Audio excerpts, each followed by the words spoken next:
Yeah.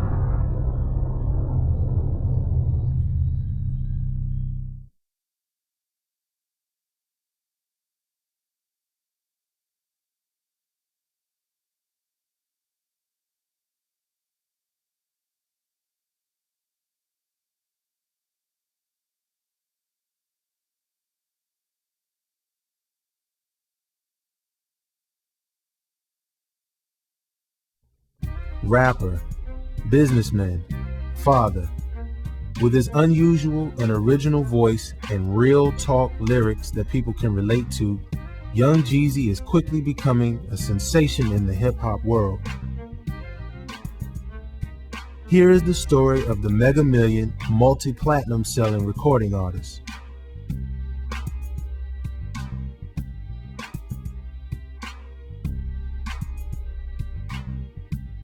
While the rest of the country celebrated Columbus Day on October 12, 1977, the Jenkins family welcomed their first son, Jay. Born in Columbia, South Carolina, and raised in Hawkinsville, Georgia, a small town outside of Atlanta, Jeezy didn't grow up in the lifestyle he's now come to know. With his dad gone, it was just Jeezy, his younger sister, and their mother. They moved around Atlanta often, living in one-bedroom apartments and staying with cousins. Moving all around town may not have been a stable life for Jeezy, but it set him up for his future. Since everyone on the streets already knew Jeezy's cousins, they got to know him as the Little Cuz. Being acquainted with the streets on the east side, west side, and south side gave him street credibility and would actually help popularize his music.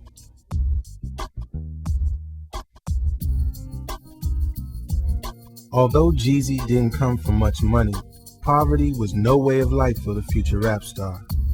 He did what he had to make money, including dealing drugs, which earned him the nickname the Snowman, snow being slang for cocaine. This nickname would follow him into his music career and create controversy.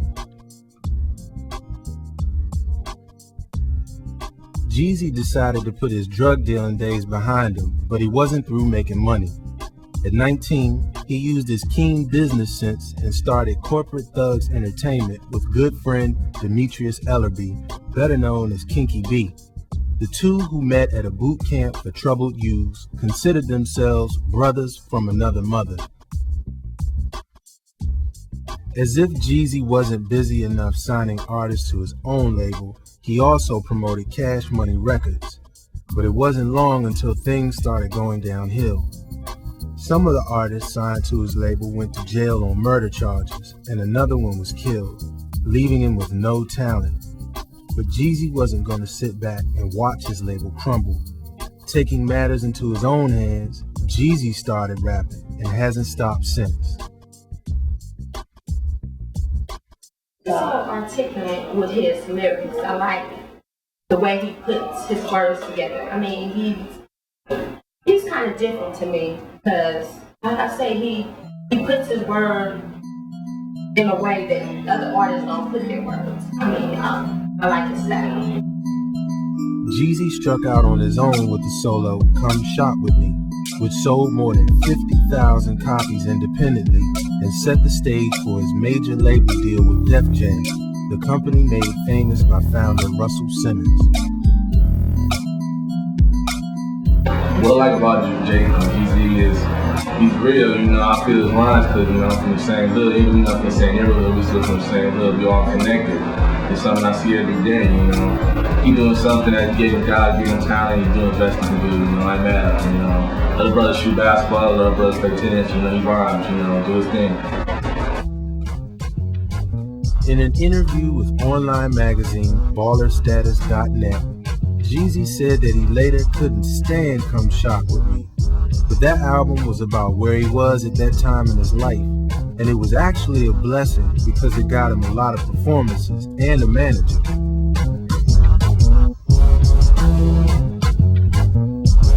Jeezy may have been a hit on the streets with his mixtapes, but he couldn't convince radio stations to play his music.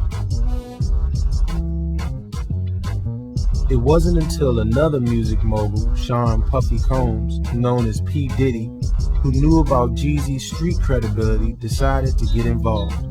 He asked Jeezy to join fellow rappers Jody Breeze, Big G, and Duke to form Boys in the Hood, a group Jeezy would later leave after releasing only one album. I heard Jeezy as a solo artist, but Boys in the Hood, on that song that came out with Puffy, he was a hot thing on there. Ever since then, you never heard of the Boys in the Hood. You know who they are now. I can't name too many members besides him. Even though Jeezy was working on his solo album at the time, Always the Businessman, he joined the group, looking at it as a power move. Jeezy said, "Everybody knows Puffy is going to make you a star." As part of Boys in the Hood, I consider Young Jeezy not really part of Boys in the Hood. The group, I'm not too fond of. I mean, they're a great group. Of course, Diddy behind it.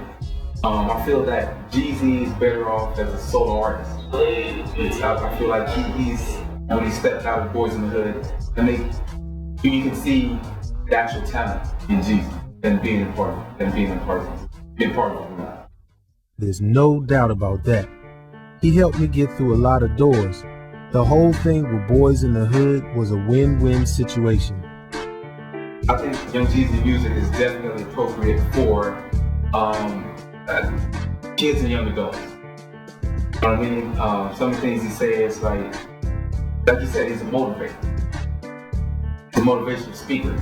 And if he can get an artist who speaks on a positive term, speaks, positive hip hop, rap positive hip hop, I mean, you can't go wrong with that. You have to listen to it. He's referring to the fact that radio stations would invite the group to come on air and not Jeezy. P. Diddy came to Jeezy's defense and told them that if Jeezy couldn't be there, then neither could the rest of the Boys in the Hood, because Jeezy was a part of them. Eventually, the radio stations caved, and Jeezy's music has been on the radio since.